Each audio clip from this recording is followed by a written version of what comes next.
de novo, que fica registrado. Pronto, a gravação começou aqui. O link da chamada, tá bom? Gente, então, só para reforçar, tá? Aproveitar que está gravando. À meia-noite abre o prazo para poder responder a lista, tá? E vai, então, até as 23h59 do dia 9, 10, 11, 12, 13. Até 23h59 do dia 14. Eu acho que ainda deixei um dia a mais lá para vocês, tá bom? Em todo caso, era para se fechar dia 13, vai até o dia 14, tá bom? Eu tava até conferindo aqui no Moodle agora. Só para não falar besteira, eu vou só conferir que eu estou abrindo o Moodle. Isso mesmo, vai até 23h59 do dia 14. Em vez de fechar dia 13, vai até o dia 14, tá bom? Então, tem o sabadão aí para quem ficar corrido durante a semana para poder responder, tá bom? Então, lembrem de responder o questionário avaliativo, tá bom? Eu vou partilhar a tela aqui com vocês para a gente poder, então, começar a terceira e última parte do nosso conteúdo, que é aplicações de derivadas. Deve estar já aparecendo aí para vocês. Agora eu vi que já está aparecendo, tá bom? Então, hoje, nosso 14º encontro, nós vamos falar sobre aplicações de derivada. Por exemplo, quem acompanha pelo livro, e eu recomendo que acompanhem pelo livro, que é muito mais completo, material melhor elaborado, que eu deixei lá de referência para vocês, o livro do Sturt, é o capítulo 4, tá bom? Vou deixar só registrado aqui o capítulo, então o capítulo 4, que ele, em vez de chamar de aplicações da derivada, ele chama de aplicações da derivação, mas é a mesma coisa, tá bom?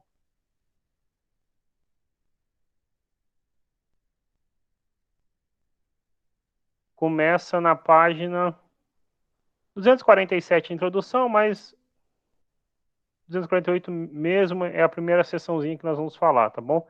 Isso aqui do livro do Sturt. Ok? Bom, então, dê uma olhada por lá que vale a pena. Hoje, então, nós vamos começar falando sobre valores máximos e mínimos, ok? De uma função. E vamos ver qual a importância disso do ponto de vista, tentar explicar algumas coisas práticas e explicar, olha, assim, tais respostas são por meio desses valores máximos e mínimos, tá bom? Então, começar com algumas motivações que podem, por exemplo, ser vistas lá na página 248, tá bom? Então, esse é um dos tópicos, uma das sessões lá do livro, tá? Bom, das aplicações mais importantes que tem um cálculo, e tem diversas, né? Algumas delas passam por responder perguntas desse tipo, tá bom? Então, alguns problemas de otimização. E a gente entende aqui otimização como maximizar ou minimizar determinado problema. Eu printei de lá, até para não copiar, eu ia copiar literalmente, mas então, é até uma maneira de ganhar tempo. Mas são diversos problemas que passam, tudo que você pensar, que você possa perguntar sobre máximo e mínimo, que você consiga modelar por uma função, você pode responder esse problema, né? Claro, desde que o problema tenha solução, por meio do cálculo, tá bom? Então, antes de ler o que está escrito aí, por exemplo, sei lá, por que as caixas d'água modernas não são mais igual elas eram antes, que elas eram quase que cilíndricas, né, dependendo do tamanho delas? Por que tem esse formato? A resposta passa pelo seguinte, ó, você quer, por exemplo, maximizar o transporte, você quer levar a maior quantidade possível para diminuir esse custo, então, finalmente, maximizar o seu lucro, ok? Então, chegou-se à conclusão, fazendo a modelagem, né?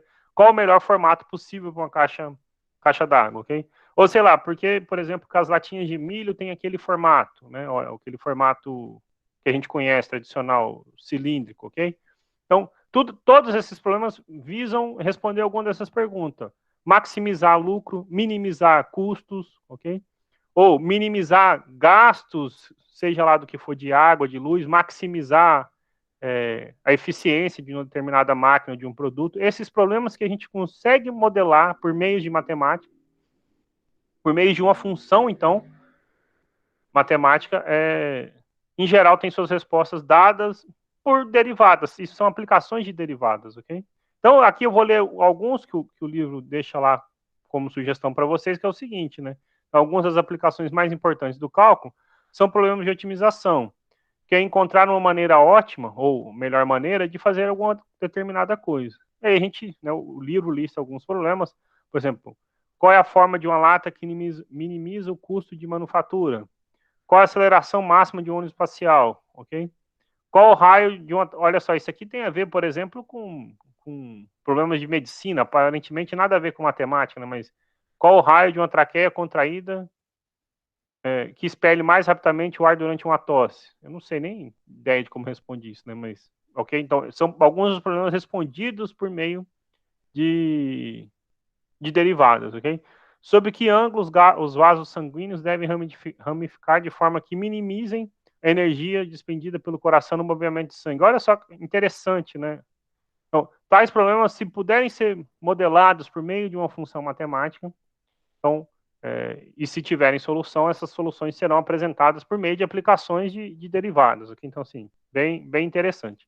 O fato é que, para poder responder esses problemas, a gente está falando de coisas aqui que envolvem máximos e mínimos, né? Eu falei diversas vezes de máximo e mínimo, e a gente precisa, então, entender o que é o máximo e o mínimo de uma função, ok? Então, nossa ideia inicial já que nossos problemas, né, consistem em tentar achar soluções que maximizem ou minimizem problemas relacionados a funções, entender o que é o máximo e o que é o mínimo de uma função. Então, eu vou pôr aqui um exemplo, tá? Depois a gente coloca a definição do que significa máximo e mínimo numa função, para ficar clara essa ideia, tá bom? Então, vou começar com um exemplo.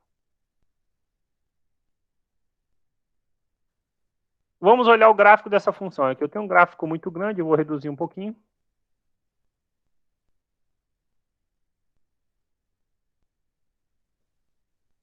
Pronto, a gente tem um gráfico de uma função, e a pergunta é, então, né, qual é o máximo e o mínimo dessa função, ok?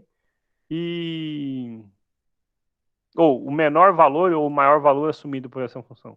É fácil a gente observar aqui, por exemplo, que o maior valor assumido, essa escalinha então aqui está 0, 1, 2, 3, 4, 5, ok? Então o maior valor assumido por essa função é 5. E o número que faz com que a função dê esse 5 é o número 3 aqui, ok? Então a gente diz que, por exemplo, f de 3, e isso vale 5, né? O valor da função no x igual a 3 vale 5, é o maior valor assumido pela função. Então a gente chama o valor máximo. Mais ainda, a gente vai apresentar uma noção que é de máximo absoluto. Por quê? Porque nesse intervalo onde aparece a função, não existe nenhum outro valor que seja máximo no sentido que a gente vai apresentar ali abaixo, tá bom? Que é a questão de máximo local. Mas só olhando para o gráfico, ele é o maior que aparece. Então, vou dizer que é o valor máximo absoluto. Se eu olho aqui por esse mesmo gráfico, o menor valor que aparece aqui para a nossa função é o 2. E isso ocorre quando o x é o número 6. Então, por exemplo, f de 6 igual a 2 é o menor valor assumido pela função. É o valor mínimo absoluto assumido pela função. No intervalo, qual é o intervalo que a gente tem? Né? Nos dois casos, o intervalo importa para a gente, porque às vezes a gente está trabalhando, está modelando uma função e às vezes não faz sentido analisar, sei lá, imagina que é a produção de peças. Ah, você vai maximizar o lucro, sei lá, se você produzir entre 1.000 e 2.000 peças ou mais que 5 milhões de peças, ok? E sua capacidade não permite, por exemplo, trabalhar com 5 milhões de peças. Então não faz sentido você analisar um intervalo maior como esse. Aqui, para a gente, o comentário é justamente isso. Olha, a gente está analisando essa função no intervalo que sai do número 1 e vai até o número 7 aqui, ok? Então, esses são máximos e mínimos absolutos, né? No intervalo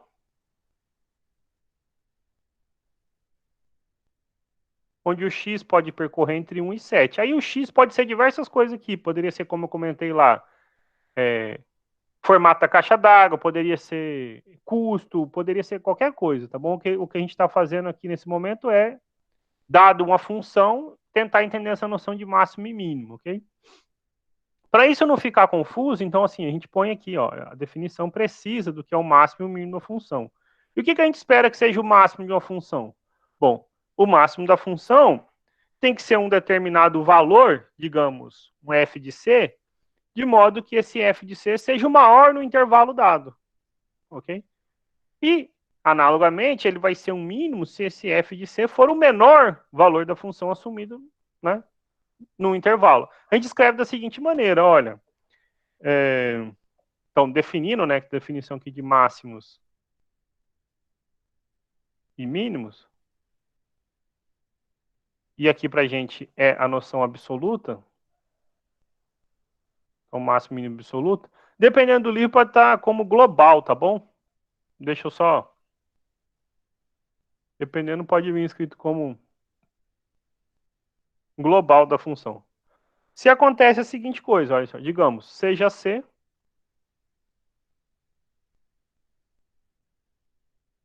um número no domínio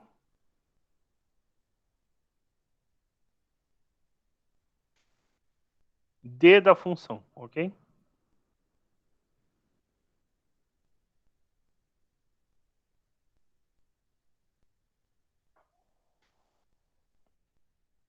Então,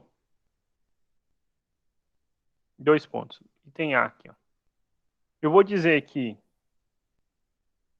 f de C é o... Então, vamos pôr aqui de outra cor. Valor máximo global, se ele for maior que todo mundo, certo? Mas como é que a gente escreve, oh, perdão, global não, absoluto, né? O termo que eu vou usar com vocês é o mesmo do livro. Embora, como eu falei, global possa aparecer. Então, f de ser o valor máximo absoluto da função f no domínio D, então, de f em D, se ele for maior que todo mundo, mas matematicamente significa para a gente o seguinte, olha, se f de C for maior ou igual que f de x para todo x no domínio D. Ok? É o que aconteceu aqui, ó. Por que f de 3, né, que vale 5, é o valor máximo absoluto? Qualquer que seja o outro valor que a nossa função assume nesse gráfico rosa dela aqui, o valor vai sempre ser menor que o 5. Então, eu digo que 5 é o máximo absoluto, ok? Não tem nada a ver com o número x, gente. Tá vendo? Pode ver, 3 é menor do que 6, né? Pode ver, 3 e 6 não tem relação nenhuma. A questão é o que a função faz com o número 3 e o que a função faz com o número 6, tá bom? A título de curiosidade, este número 3 é chamado ponto de máximo absoluto. E o número 6 é chamado ponto ou número, né, de mínimo absoluto. Mas o valor máximo ele faz referência ao que acontece com a função. O valor máximo é o número 5 e o valor mínimo, nesse caso aqui, é o número 2, tá bom? Bom, analogamente, o que vai ser um valor mínimo absoluto? Então, eu vou dizer que f de c é o valor, vou colocar só assim, mínimo, tá bom? Absoluto de f no domínio D, se ele for menor do que todo mundo. Então, se f de c for menor ou igual a f de x para todo x domínio D, ok? Então, nós temos essa noção de máximo e mínimo absolutos, ok? Então, nenhum outro valor pode ser maior do que este na função. A gente vai ver já já que existe as noções de máximos e mínimos locais, ou seja, numa determinada vizinhança ou numa determinada região, é o maior valor assumido pela função ou o menor valor assumido pela função nesta região, tá bom? Esses valores máximos e mínimos da função são chamados valores extremos da função, ok? Então, a gente está procurando os extremantes ou valores extremos da função. Então, só pôr aqui a título de observação, A primeira delas, então, a primeira observação é o seguinte, né? Como eu falei, os valores máximos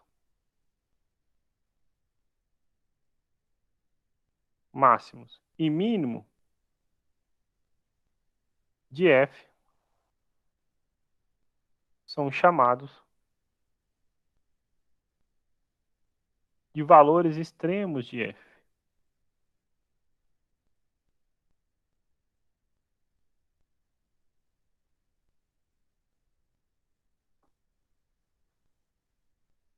Como eu tinha dito ali atrás também, esses números que produzem esses valores são chamados números ou pontos extremos, ou, aí dependendo do caso, né?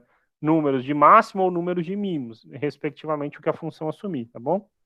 O número C, bom, o número C é, nesse caso, perdão, o número C é, nesse caso, denominado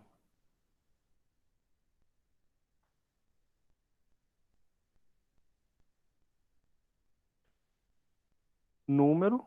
Eu gosto mais de usar o termo ponto, gente. É o costume da matemática a gente se referir a ponto, porque essas noções elas podem ultrapassar a definição de número, mas pode ser pontos num espaço, tá bom? Então, espaço euclidiano pode ser o R2, R3, então deixa de ser números e viram vetorzinhos. Então, em geral, a gente chama de ponto. Se eu falar ponto, às vezes, posso estar me referindo a um número, tá bom? De máximo, então, esses números, né, o número C, nesse caso, não é o número de máximo, ou mínimo, dependendo do que acontecer, certo? Então, por exemplo, né, no nosso problema aqui, 3 é um número de máximo, ok? E 6 é um número de mínimo, ok? Por quê? Porque 6 é o número que eu substituo na função que resulta o valor mínimo dessa função. Enquanto 3 é um número de máximo, ou um ponto de máximo, eu até prefiro falar ponto, acho que a frase fica mais bonitinha. Então, 3 é um ponto de máximo, por quê? Porque ao substituir 3 na função, a função atinge o seu maior valor. Qual é este maior valor? O número 5, tá bom? Então, temos as noções aqui na mesa de máximos e mínimos absolutos, ok? A gente vai ver aqui agora, então eu vou quebrar a página que eu vou pôr um outro gráfico, eu vou printar lá da tela também. Uma função que tem máximo e mínimo absoluto, mas se eu analisar em determinados intervalos, ela tem outros tipos de máximo e mínimo que não são absolutos, mas que permitem essa noção de máximos e mínimos que são de uma região, que são de uma localidade. E aí eu vou printar aqui então a figura 2. Essas figuras que eu estou printando estão lá na referência que eu passei para vocês, na página 248, tá bom? Então, deixa eu pôr aqui, olha, vou colocar a figura, tá? E a gente vai dar uma analisadinha nela aqui. Então, vamos deixar aqui um outro exemplo antes de definir o que é máximo e o que é mínimo local também, tá bom? Ó, observe esse gráfico aí um minutinho, tá bom? Então, o gráfico ele dá alguns pontos A, B, C, D, E, ok? Então, números aqui no eixo X. Por exemplo, o A é menor do que zero, ok? B, então, é menor do que C, que é menor do que D, que é menor do que E, e assim vai. Mas, se a gente olhar aqui para nossa função, de cara a gente consegue ver quem é o máximo local, ou quem é o máximo absoluto e quem é o mínimo absoluto, ok? Quem é o máximo absoluto? Olha, é o f de d. É o maior valor que a sua função assume nesse intervalinho de a até o número e. Okay? O maior valor que aparece aqui é o f de d. E eu nem sei quem é esse f de d. Não importa isso nesse caso, é só para a gente entender, certo? Então, se eu for registrar aqui, por exemplo, a gente vê que f de d é o valor máximo absoluto. E quem é o mínimo absoluto aqui? Mais embaixo é o f de a. Então, f de a, vou pular uma linha, ficou muito espremido. F de a é o valor mínimo absoluto. Ok? Então, essas coisas a gente, né, essa definição a gente viu anteriormente, ok? Mas então, o que eu quero destacar é algumas coisas que são locais aqui, tá bom? Então, assim, dependendo do intervalo que a gente analisar, tal situação acontece. Dependendo, outra determinada situação acontece. Por exemplo, se a gente considerar os valores que estão próximos de B, então assim, eu vou fazer um círculozinho verde aqui no B, tá bom? Se eu olho para os valores que estão próximos do B, então eu circulei o B de verde. Nesse intervalo, por exemplo, se eu pego um intervalo aberto de A até C, todos os valores eu posso pensar que estão próximos de B, ok? B é um ponto de máximo nesse intervalo. Imagina o seguinte, que eu fui lá e passei a régua na função, né? Olha só, vou pôr uma caixa preta aqui, vamos imaginar o seguinte, ó, daqui para cá, essa função não existe mais, fui lá né, não vou analisar ela agora, daqui para cá não existe mais, ok? Imagina que está tudo pintado aí de preto, né? Então, assim, fui lá e rabisquei tudo, tirei tudo. Esse f de b, então, seria um ponto, o verde aqui, seria um ponto de máximo, ok?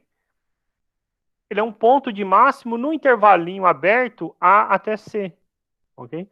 Quando ele for um ponto de máximo no intervalo aberto, dentro do domínio, não, o nosso domínio está de A até o E. Ele é maior do que isso, certo?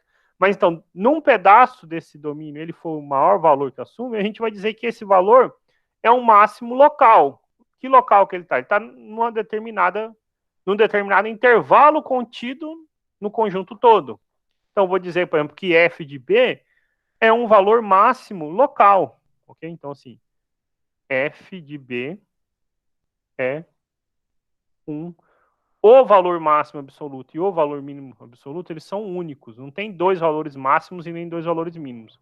Enquanto máximos e mínimos locais ou relativos, eles são, justamente o nome diz, locais ou relativos. Então, eu digo que é um, tá bom? Então, f de b é um valor máximo. Vou pôr de outra cor aqui só para a gente destacar. O livro de vocês não chama de relativo, então chama de local, então vou manter o padrão. Local, poderia ser relativo também na definição, ok? Pois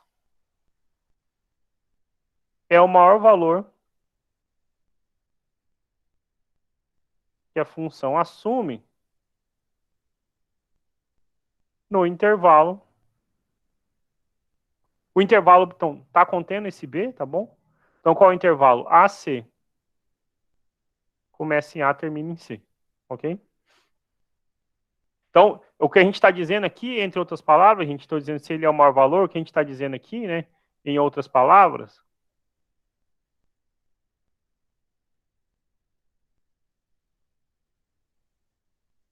nós estamos dizendo que f de b é maior ou igual que f de x para todo x, não no conjunto inteiro, né, A até I, mas num pedacinho desse conjunto, por exemplo, de A até C. Então, para todo x, no intervalinho de A até C. Ok? Agora, pensando nessa ideia de máximo local, a gente consegue também estabelecer mínimo local. Porque, por exemplo, se eu olho, vou um pouquinho de laranja, para este número C, o f de C, então, de novo, ó, vou destacar de laranja aqui o C, tem uma vizinhança desse número C, por exemplo, o intervalinho BD, aonde o menor valor que essa função assume é justamente o f de C.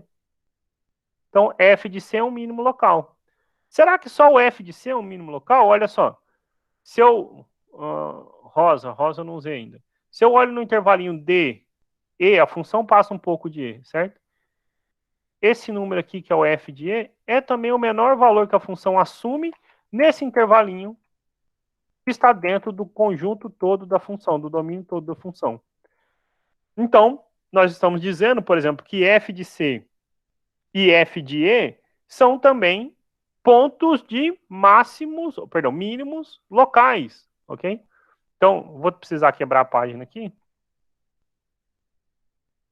Mas então, eu estou dizendo aqui, por exemplo, não pus nenhuma nomenclatura, então só fazer aqui um asterisco aqui e outro.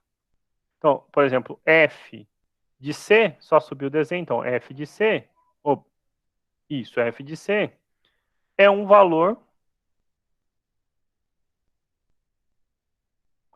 mínimo local. Pois é o quê? Pois é o menor valor que a função assume no intervalinho. Qual intervalo? BD, por exemplo, ok? Poderia ser um pouquinho menor, alguém maior do que B, mas assim, a gente só tem a referência aqui. Se fosse uma função com números, a gente saberia. Por exemplo, se aqui fosse o 5 e aqui o 7, eu falo certamente entre 6 e algum outro número, certo? Mas então, não tem, então a gente mantém a referência BD, ok? Pois é, nesse caso, não o maior, mas o menor valor que a função assume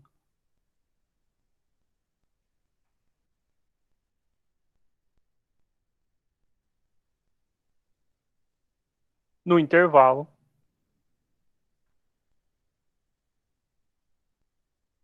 Qual o intervalo? O intervalo é como a gente escreveu B D, ok? Esse intervalo contém o ponto C, tá? Ó, o C está contido no intervalo, ok? Então, em outras palavras, então, isto é, nós estamos dizendo o seguinte, olha, f de C é menor ou igual a f de x, esse A de cabeça para baixo é para todo x no intervalinho BD, ok? Analogamente, então, eu vou deixar isso para vocês completarem depois, só vou escrever assim, né? F, qual é a letrinha que está aqui? F de E é um ponto de mínimo local.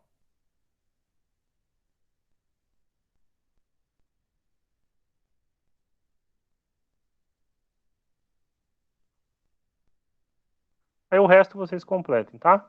Ele é um ponto de mínimo local por quê? Então, nós temos o intervalo D até alguém, então D até algo maior do que E um pouquinho, mas certamente então contém o E, de modo que f de E seja o menor valor que a função assume nesse intervalo. Então, pronto, esse é um mínimo local, ok? Aí o resto é só repetir aqui a receitinha de bolo que a gente botou, tá bom? Por que a gente tem que falar de máximos e mínimos local, ok? Porque, então, na verdade, local e global, porque o que a gente vai ver quando a gente quiser maximizar ou minimizar uma função, a gente vai precisar desses elementos. E a gente vai ver que tem muito a ver com a derivada da função nesses pontos. E mais ainda, em muitos desses casos vai ser onde a derivada se anula ou onde a derivada não existe, tá bom? Então, assim, é por isso que esses elementos recebem nomes especiais. Então, assim como a gente lá atrás, então deu um exemplo, daí apresentou a definição de máximo absoluto e mínimo absoluto, a gente vai apresentar agora a definição de máximo relativo ou local e mínimo relativo ou local, tá bom? Então, definição. Aí, aqui, gente, ó, fica depois para vocês repetirem, tá? Olha só.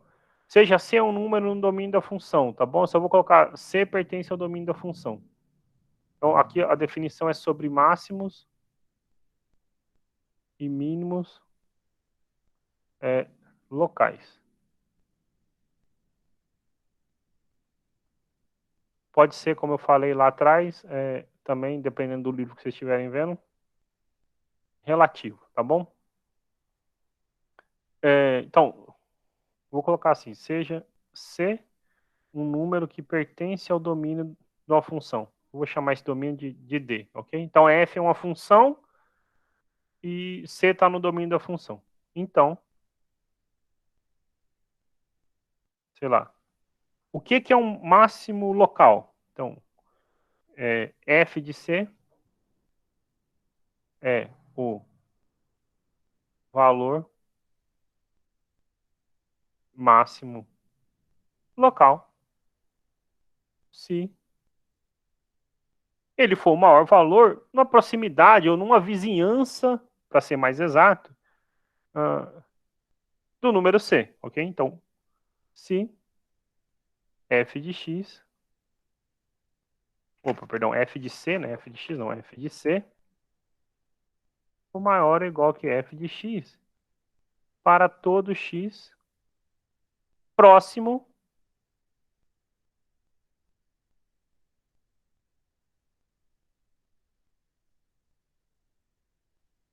de C, ok? Então, numa vizinhança aberta contendo C, ok? Então, vai ser um intervalinho com números que são maiores e menores do que esse C, tá? E o que vai ser o mínimo local? Então, f de C, opa, perdão, aqui ficou feio, f de C é o valor mínimo local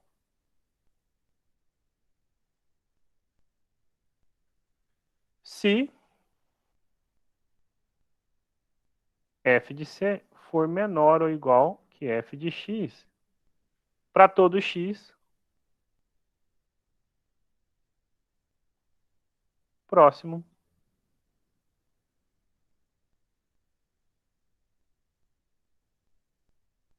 de C.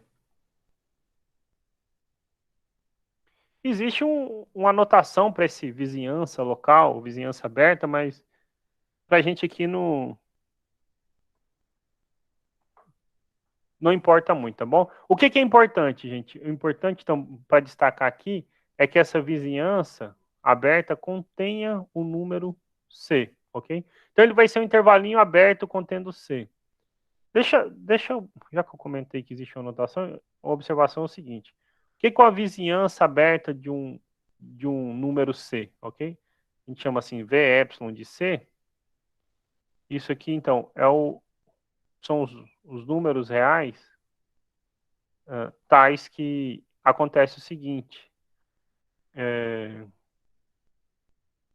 C menos epsilon menor do que x menor do que C mais epsilon, ok? Então, ou seja, você está falando que isso aqui é justamente o intervalinho aberto do tipo C menos epsilon, C mais epsilon. Então, em particular, o C está aí no meio, tá bom? Isso, como eu falei, assim, não importa para a gente, é só o que a gente tem que ter em mente é o seguinte, quando a gente está falando que é uma vizinhança aberta contendo C, então, imagina que aqui seja a reta numérica.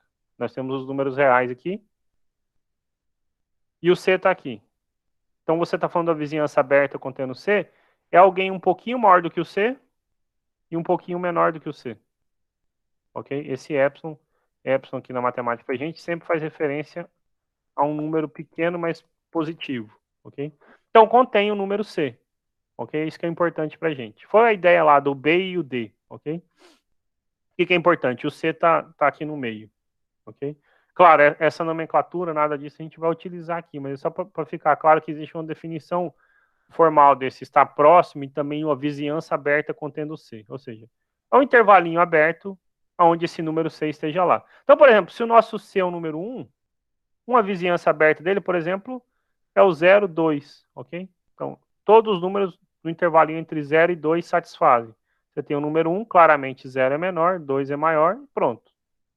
Esse é um exemplo. Ah, mas precisava ser 0 e 2? Não, poderia ser, sei lá, como é 1, então poderia ser assim, 0,5 e 1,5, por exemplo. Também serviria, ok? Não tem uma regra para dizer como é. É claro que isso precisa estar dentro do domínio da sua função, né? Se não tivesse, não tem como falar, olha, esse é uma vizinhança aberta, tá bom? Vamos ver alguns exemplos sobre quando que uma função tem máximos e mínimos locais, absolutos, quando que não tem, porque nem sempre uma função vai ter um determinado tipo de máximo. Então, alguns exemplos. Essa aula de hoje é mais sobre definições e alguns exemplos, para a gente entender essas nomenclaturas. Depois a gente parte para, dado uma função, como achar máximos e mínimos. Será que existe máximo e mínimo? Okay? Então, imagina o seguinte, olha, imagina que a nossa função é f de x igual a x ao quadrado. Só um exemplo bem tranquilinho. Essa é uma função quadrática. Nós vimos ela, por exemplo, em matemática elementar. Como que você faz o gráfico dessa função e coisas desse tipo, tá bom? Bom, eu vou fazer um comentário. O que a gente sabe é o seguinte, para todo número real, para todo x real, x ao quadrado é sempre maior ou igual a zero. Todo o quadrado de todo mundo é positivo. Ele só é zero, mais ainda, né? X ao quadrado só é zero quando x é o número zero. Então, por exemplo, a gente sabe que zero é um mínimo absoluto da função. Então, sempre fazer o gráfico sem nada. A gente faz o gráfico aqui para poder esclarecer. Mas, por exemplo, f de zero, que é zero ao quadrado, que vale zero, isso então é menor do que x ao quadrado para todo x. Então, o que nós estamos dizendo é que f de zero é o valor mínimo absoluto dessa função. Vou colocar só, em vez de escrever dessa função, escrever de f de x igual a x ao quadrado. A gente não restringiu o domínio, a gente não falou sobre nada. Ok? Só então, montando rapidinho aqui, como ficaria o gráfico dessa função? Olha, se eu for montar o gráfico dessa função, para ajudar a entender o que eu fiz só ali algebricamente, é o seguinte. Então, tem o eixo x, tem o eixo y, x e y. Gráficos de funções quadráticas são parábolas, ok? Então, quando o x é zero, o y é zero, tá aqui, ponto 0 e 0. Sei lá, se o x for 1, o y é 1, tá aqui. Se for menos 1 também.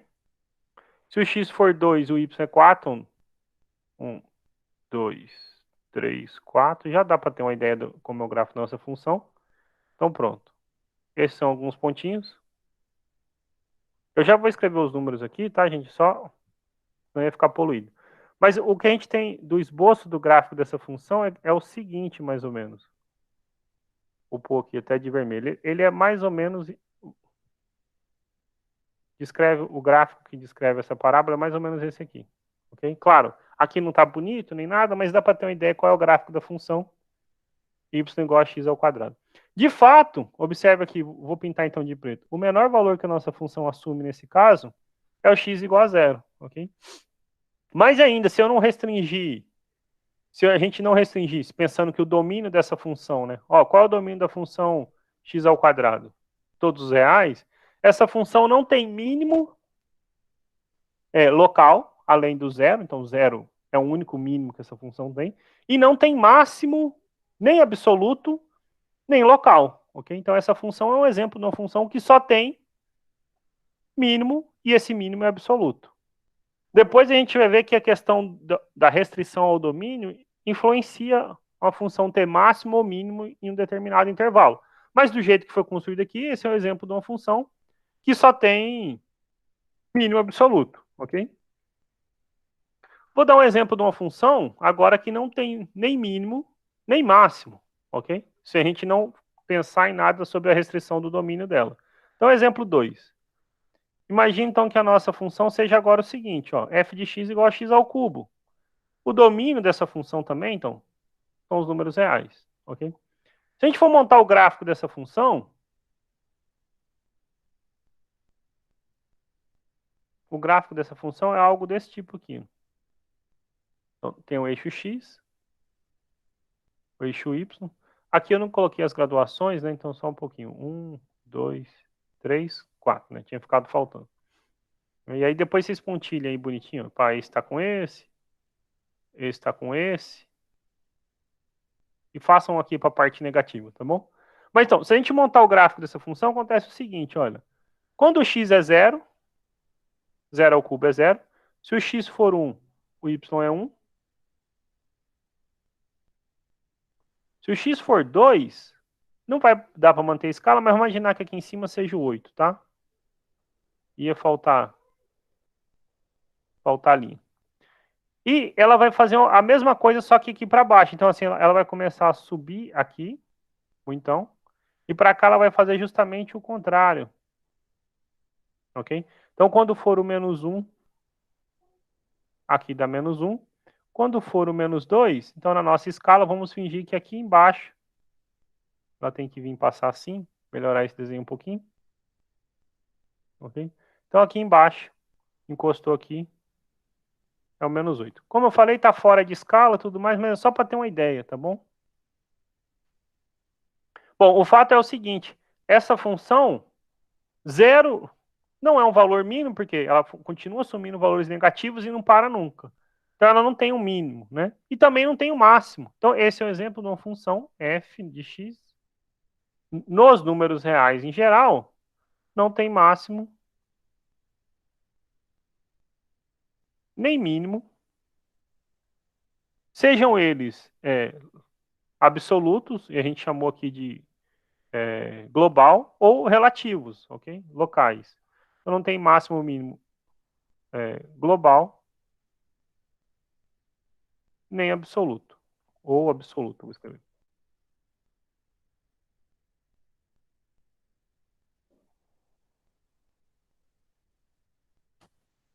Outro exemplo. Então, para a gente ver que essa questão de determinar máximos e mínimos, gente, é uma coisa que é complexa. Então, a gente viu um exemplo ó, de uma função que só tinha um, uma função que não tem nenhum. Agora, se a gente pensar aqui por exemplo, numa função trigonométrica, por exemplo, f de x igual ao cosseno de x. Essa é uma função que tem infinitos máximos e mínimos locais. Então, de novo, qual é o domínio dessa função? Bom, o domínio dessa função são os reais. Ok?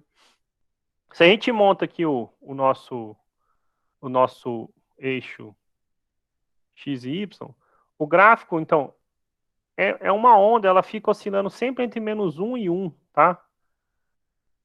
Aí a gente precisa lembrar um pouquinho de trigonometria. Mas então, eu vou pegar alguns valores aqui de referência. Ó, o zero, ok? E o que é importante para a gente? É que a função fica sempre oscilando entre -1 e 1. Então, o 1 está aqui e o -1 está aqui embaixo. -1. Eu vou aumentar, fazer a minha escala um pouquinho maior, senão fica ruim. Então, em vez de ser 1, vou pegar 4 quadradinhos para dar uma unidade. 1, 2, 3, 4. -1. Então, a nossa função vai ficar aqui dentro, ok? E aí acontece o seguinte, a gente sabe o seguinte, olha, eu sei que se o ângulo for zero, então aqui eu tenho x e aqui eu tenho y, a nossa função. Se o ângulo for zero, o cosseno de zero é 1, ok? Depois, essa função ela tem período 2π, a cada 2π unidades ela volta, mas eu sei o seguinte, olha só, se o ângulo for 90, então o cosseno dá zero. Vamos imaginar que então, aqui 90 é π sobre 2, então 1, 2, 1, 2, 3. Vamos imaginar que seja aqui, senão vai ficar muito ruim para fazer o desenho. Então, imaginar que aqui é o π sobre 2. Então, o que vai acontecer com a nossa função é o seguinte, ela vai oscilar, vai vir aqui. Depois eu escrevo as legendas aqui no eixo x. Então, π sobre 2, ela é bonitinha, então ela decresce. Depois ela vai bater aqui embaixo no -1, vai bater exatamente quando for o ângulo de 180 graus. Vamos imaginar mais ou menos aqui. Volta. Aí agora eu contei 1, 2, 3, 4, então eu tenho que contar 4. 1, 2, 3, 4. Mais ou menos aqui. Para ficar pelo menos simétrico. Ela volta, sobe até lá no 1. Volta e cai, e ela vai fazer isso indefinidamente, ok? Ela fica sempre oscilando entre -1 e 1. Acabou que a parte negativa ficou mais bonitinha, ok? Então, o gráfico, é claro, gente, aqui essa parte é mais arredondada igual essa, porque eu estou fazendo na mão e numa mesa digitalizadora. Mas o que acontece? Essa função, ela tem uma infinidade de... Pronto, agora melhorou. De máximos e mínimos. Ela fica sempre oscilando entre -1 e 1. Então, a função cosseno, não só a cosseno, mas, por exemplo, a função seno também, ela tem uma infinidade. Porque acontece o seguinte, da trigonometria, a gente sabe que o cosseno está sempre entre -1 e 1, ok? Então, esse é o exemplo de uma função que assume infinitos máximos barra mínimos locais e globais, ok? O máximo local é 1, o mínimo local é -1. E, por exemplo, se eu olho para esse aqui, esse é um mínimo local e é global. Ah, esse aqui é um mínimo local e é global. Esse aqui é um máximo local e é um máximo global. Todo ponto aqui é máximo local e global, ok? Isso não há restrição nenhuma sobre a quantidade de máximos e mínimos. Então, eu fecho a aula, vou deixar esse exemplo com vocês, que é o que eu vou fazer na próxima aula com vocês, que é o seguinte, olha, imagine que a função seja aqui agora um pouco mais complexa, um pouquinho. 3x à quarta menos 16x ao cubo, mais 18x ao quadrado. E agora, então, o domínio dela, a gente vai olhar só o x entre menos 1 e 4, ok? Então, esta função, nesse caso, passa a ter um número bonitinho de máximos e mínimos, sejam eles locais ou globais. E eu vou printar o gráfico dela aqui e faço essa análise, então, na próxima aula com vocês, que é o seguinte, ó. Esse é o gráfico que foi dado da função, ok? Pelo que a gente está vendo aqui, ó, a função tem, né, olha, tem alguns máximos locais, tem mínimo local, tem mínimo, máximo absoluto. Então, essa é uma função que tem um bom comportamento. E o que a gente vai ver é que essa não é uma propriedade específica dessa função, mas é o seguinte, olha, esse aqui é um tipo de função que a gente chama de contínuo, é um polinômio. E esse é um intervalinho fechado. Um resultado que é muito importante que a gente deve ver na próxima aula é o seguinte, toda função contínua, definida no intervalo fechado, assume máximo e mínimo absoluto nesse intervalo. Esse teorema é chamado teorema do valor extremo, ok? E ele é bem usado. Depois a gente parte para outros teoremas que nos permite achar candidatos a serem pontos de máximos ou mínimos. Tem a ver com justamente a derivada se igualar a zero, tá bom? Vou voltar aqui para a sala. Estou aqui na sala de novo. Eu vi que pediram o link da chamada. Eu vou mandar ele de novo, tá bom? Alguma pergunta, algum comentário sobre o tema? Porque está iniciando. Hoje o que a gente Professor, viu foram definições sobre máximos e mínimos. Pois não? boa noite, Boa professor. noite. Professor, eu ainda estou com muita dificuldade de aprender essa matéria sua. Estudei do começo até agora e eu não consegui compreender muito bem, mas eu vou estar assistindo seus exercícios e as aulas que estão gravadas para mim tentar compreender melhor. E a Realmente prova, eu sempre professor, deixo a vai ser gravação quando? lá, né? Era bom marcar, às vezes, algum atendimento para a gente resolver algum exercício que ficou com dúvida, né? Professor, mas exatamente, eu queria fazer isso, mas só que eu trabalho de 7 às 5. Eu já chego aqui praticamente na hora da aula, professor. Uhum. E eu só tenho um tempo final de semana. E aí, final de semana é quando eu tenho que pegar no Moodle para colocar as outras atividades pendentes. Aí eu vou assistindo as suas aulas para tentar Quando for assim, pegar. manda uma mensagem pelo Moodle, que assim, com esse modo de sistema, a gente está tô em cima do computador o dia inteiro, né? Então eu não fico sem ver, às vezes assim, se for simples uma resposta, só responde pelo Moodle, se for um pouco mais longo, a gente até grava um vídeo, tá bom? E acaba ajudando. Não, beleza, professor. Eu vou ver como é que eu faço aqui as próximas aulas. Se eu tiver mais dificuldade, eu chamo no Moodle, sim. Obrigada. Não deixa de chamar não, tá bom? Ok.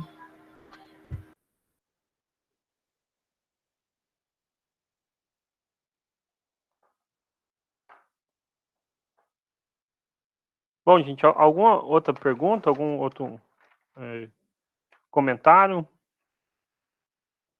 Não, professor, boa noite. Eu que agradeço, viu? Boa noite. Obrigada. Obrigado. Não deixem só assim, se eu puder dar uma sugestão, não deixem acumular, porque hoje, por exemplo, a gente não falou nada sobre derivadas, só funções e definições, ó, o que é o máximo e o que é o mínimo. Na próxima aula a gente vai começar a introduzir esses conceitos relacionados a derivadas, ok? Então, assim, hoje foi mais uma aula conceitual, tá bom? Assim que eu receber essa listinha perdão, a gravação, eu disponibilizar ela no site para vocês, ou hoje ou amanhã, assim que eu encerrar a aula do turno da manhã, eu faço isso, tá bom? E não deixem o questionário para a última hora para evitar algum problema. No mais, então, boa semana para todo mundo e é isso, uma boa prova. O questionário que o senhor está falando é a prova. Isso, Tá bem. ok? Professor, Tá, ela boa vai ficar noite. disponível lá no Moodle até quando? Eu não entendi? Ela vai ficar disponível lá no Moodle até que dia? O questionário Isso. é até sábado, até dia 14, 23, 59, tá bom? Ah, tá. É a prova, né? Isso. Então tá. Obrigada, professor. Obrigado você.